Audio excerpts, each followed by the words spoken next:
Pinatututukan ni Pangulong Ferdinand R. Marcos Jr. sa ilang ahensya ng pamahalaan ang paglaban sa malnutrisyon sa bansa.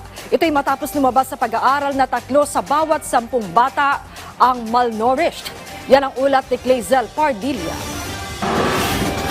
Hirap ngayon sa pang-araw-araw na gastusin ang 5 buwang buntis na si Hanilyn matapos mahinto sa pagtatrabaho. Hindi na nga siya makabili ng bitamina, hindi pa niya matustusan ang bakuna nilang mag-ina. Ang vitamins na iniinom ko lang is liver, yung galing pa po doon sa, free pa yung galing doon sa dati kong trabaho. Kulang kasi sa, yung pera kasing kinikita ng asawa ko para lang sa pang-araw-araw, sakto lang. Si Jura May naman, sinisikap na mabigyan ng sapat na pagkain at bitamina ang kanyang asawang 6 na buwang buntis. Ayaw niya kasing magaya ang ipinagbubuntis ng kanyang misis sa panganay na anak nila na naging sakitin. Nagkasakit kasi kulang sa vitamins. Kaya ngayon, Nagsusumikap, magtinda. Kailangan talaga priority. Bakit sinisikap niyo talaga na makainom ng mga vitamins at gatas? Ay, para lang naman kay Bibi yun. Sa pagpupulong na ginawa ni Pangulong Ferdinand R. Marcos Jr. at mga ahensya ng gobyerno, pinatututukan ng punong ehekutibo ang paglaban sa malnutrisyon. Iniutos niya ang pagbibigay ng sapat na nutrisyon sa unang 1,000 araw ng mga bata, mula nang siya'y nabuo hanggang sa ika-24 na buwan ng bata.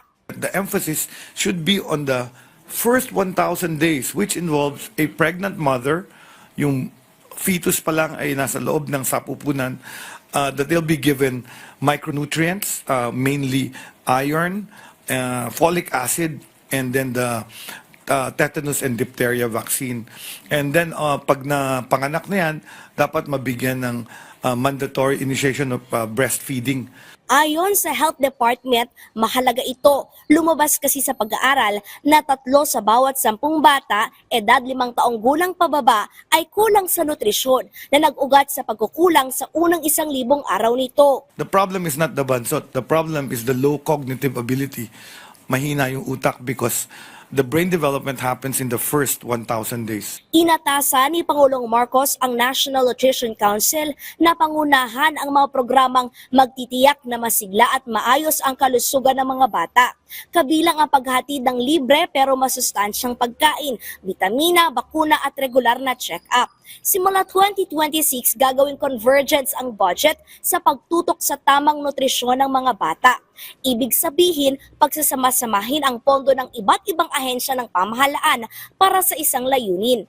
Sa ngayon, nasa ₱250 bilyong ang budget ng Health Department para sa first 1,000 days sa mga bata. Inaasahang lolobo pa ito sa oras na magkaroon ng sama-samang aksyon sa pagtugon sa malnutrisyon. Ilan sa pagtutuunan ng pansin ang mga lugar na may mataas na malnutrition rate, tulad na lamang sa Pangasinan, Isabela, Northern Samar, Bangsamoro at iba pang probinsya. Sa ngayon, puspusa naman sa pamamahagi ang Department of Social Welfare and Development ng food stamps sa mga pinakamahirap na Pilipino. Bawat pamilya ay makatatanggap ng tig-3,000 halaga ng food stamp na maaaring ibili ng pagkain. Layo nitong maibsan ang kagutuman sa mga may hirap na Pilipino. Target natin this year ay makapag-onboard and makapag-serve ng 300,000 household beneficiaries. Malapit na nating ma-achieve ito, partner, 260,000 na yung ating na-onboard as of today. Clazel Pardilla para sa Pambansang TV sa Bagong Pilipinas.